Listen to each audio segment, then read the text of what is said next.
Que noite, hein? Que noite, muito boa noite, se é que tem como, para vocês aí que chegaram agora, para a gente falar sobre Palmeiras e Cerro Porteño. 1-1, final de jogo, tudo errado, tudo errado. Vamos falar com calma desse jogo, tem muita coisa para a gente analisar. O Palmeiras ficou só no empate, jogo de volta já na semana que vem.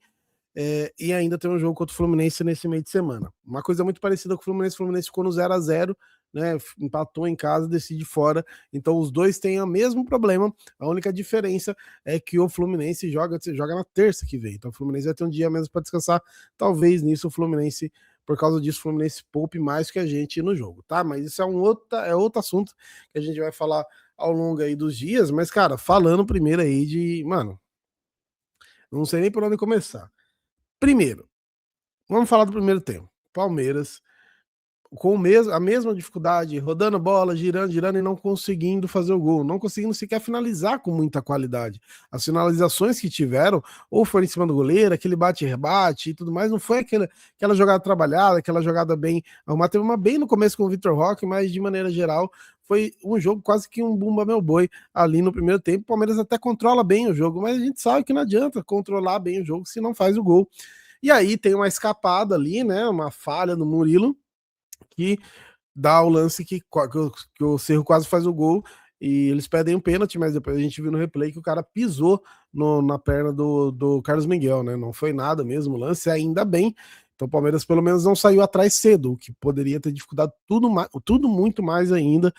E aí, mano, as mesmas dificuldades de sempre, as mesmas dificuldades, falta de criação, cruzamento toda hora, Emiliano Martinez virando lateral direito, isso daí tá me tirando da paciência, que é um esquema de três zagueiros, mas ao mesmo tempo que esses três zagueiros se projetam muito, então você tem que escolher um pouquinho melhor ou tirar, né? Não sei, eu já falei, tem que ir atrás no mercado ali, atrás de outro lateral, tem, mas, pô, Abel tem peça suficiente para ele se reinventar, ou eu não sei, cara, mas o Emiliano Martinez toda hora cruzando.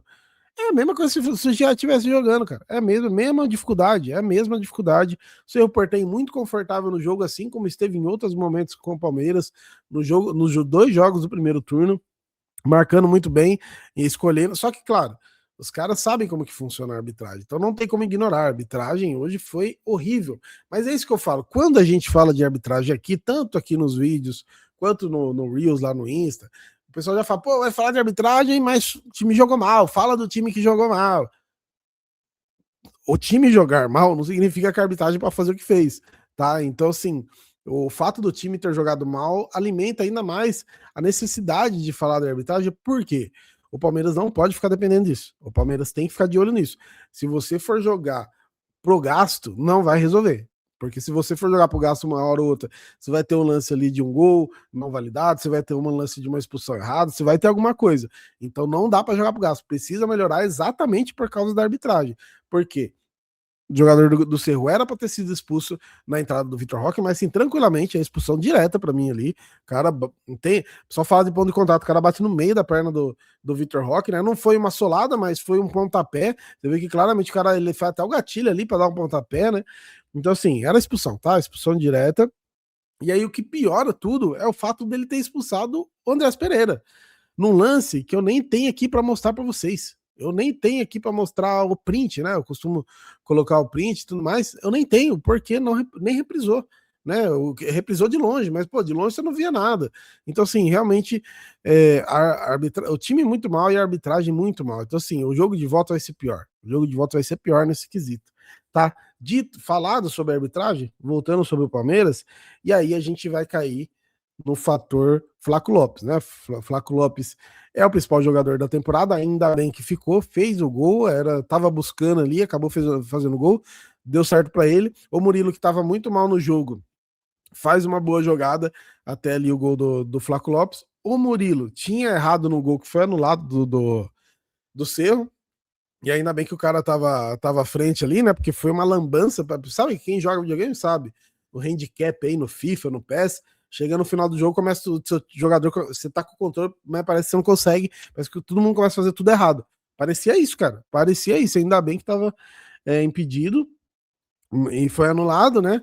E aí o Palmeiras, né? Daí vem a expulsão, o Palmeiras mesmo com um a menos consegue fazer o gol. Então, assim, você tava indo com 1-0, do jogo de jeito que foi, com um a menos, Você tava indo com 1-0 pro jogo da volta, pô, tava da hora, né? Você conseguiria até aceitar o resultado. E aí vem a falha do Carlos Miguel no final do jogo, assim, tipo, faltando poucos minutos, eram 7 minutos de acréscimo, né? E aí ele falha ali, faltando 3 ou 4. É, e aí, cara, eu vou ter que até fazer um pequeno desabafo aqui, mas no ano passado, para quem acompanha talvez no Twitter, vocês sabem, a caixinha muita gente acompanha também. A gente chegou a postar lá na. E eu falo a gente, porque, claro, né, o Bruno ali administra a caixinha e tudo mais, mas a gente segura o BO um no outro aqui, né? O que um fala, a gente segura. Inclusive, a gente falou sobre isso, então eu também falei algo parecido. Mas o Bruno chegou a fazer lá na caixinha sobre o Carlos Miguel, que o Everton precisava renovar, porque o Carlos Miguel não passa 100% de confiança. Não foi naquele negócio, meu Deus, o Carlos Miguel é horrível, né? Não, não passa confiança. É novo, é um goleiro. Pô, eu não sei se ele bateu os 100 jogos pelo profissional ainda. Ele é muito novo, né? Então ele é um goleiro em evolução. Eu acho que ele vai ser um grande goleiro ainda, mas ele ainda não é um baita goleiro. Então a gente tinha o Everton ali na segurança. Bem, o Everton não renovou também, tá tudo certo. Mas o que eu digo é que, por causa dessa fala, começaram a pegar a gente para Cristo como se a gente estivesse destruindo o Carlos Miguel, como se a gente tivesse falado a maior besteira do mundo, e não era. O Carlos Miguel ainda é um goleiro de evolução. É natural, inclusive, ele não passar esse 100% de confiança, né? Até pela questão da idade, a gente sabe que o goleiro geralmente assume o time titular, a titularidade de times grandes, mais velhos. Aí tudo bem, deu tudo certo ali. Infelizmente o Everton se machucou, aí saiu, ele veio da Inglaterra, né? Saiu do Corinthians, veio para beleza, deu tudo certo, tá jogando, mas é natural que ele não passe essa confiança. O grande problema é que ele não pode falhar tanto, cara. Não pode falhar um jogo atrás do outro. Já tem vários jogos que ele tá falhando, né? Teve contra o Atlético Mineiro que foi gritante, mas tiveram outros lances. No primeiro turno, do Brasileirão, inclusive, a gente garantiu muitos 3 pontos por causa dele também.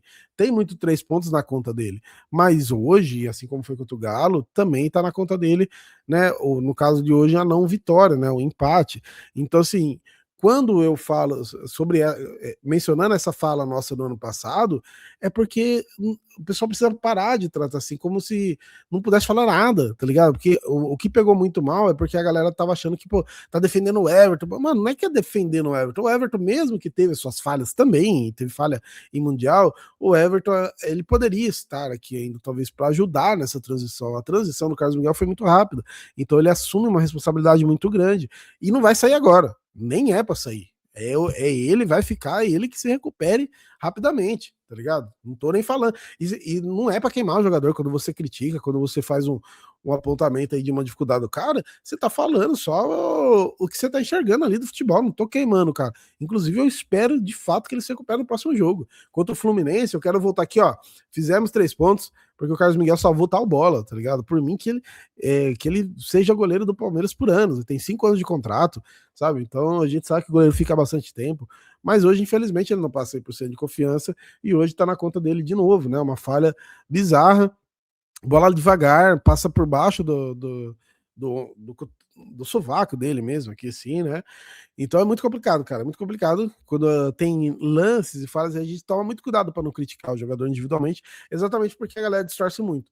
A gente não tá criticando ele pessoalmente, não tá criticando, é só criticando a questão realmente dele como goleiro da Sociedade Esportiva Palmeiras, que é o time que a gente cobre, que a gente fala todo dia, né? Então, como a gente fala todo dia, a gente tem uma propriedade e em determinado momento a gente representa a opinião de muitos de vocês também, beleza? Então, para mim, realmente não tem como tirar a culpa do Carlos Miguel nessas falhas, e especialmente hoje, mas todo mundo errou, tá? Não é exclusivo dele, não. Eu sei que vai ficar que, pô, de fato empatou por causa dele, mas assim, também deixou de ganhar, deixou de estar, por exemplo, 3-0, podia estar um 3-0, ele falhou, não ia fazer tanta diferença, porque o Palmeiras jogou muito mal, o Palmeiras tá jogando muito mal, o Abel não tá achando soluções para times retrancados. E sabe qual é o pior? A maioria dos times vão jogar retrancados contra o Palmeiras. O Palmeiras tem um baita elenco, quando o Palmeiras joga em casa é muito forte, tem a questão do sintético que está mais acostumado também. Então tem várias questões que vai fazer com que o time adversário venha mais se resguardando e tentando ali um contra-ataque. Então isso é natural, precisa achar soluções para isso, e o Palmeiras não está encontrando, tá? Fez o gol, a gente poderia estar aqui falando de 1-0, pô, chegar lá, os caras vão vir para cima, vai dar contra-ataque, mas como ficou igual, o jogo de lá vai ser insuportável também.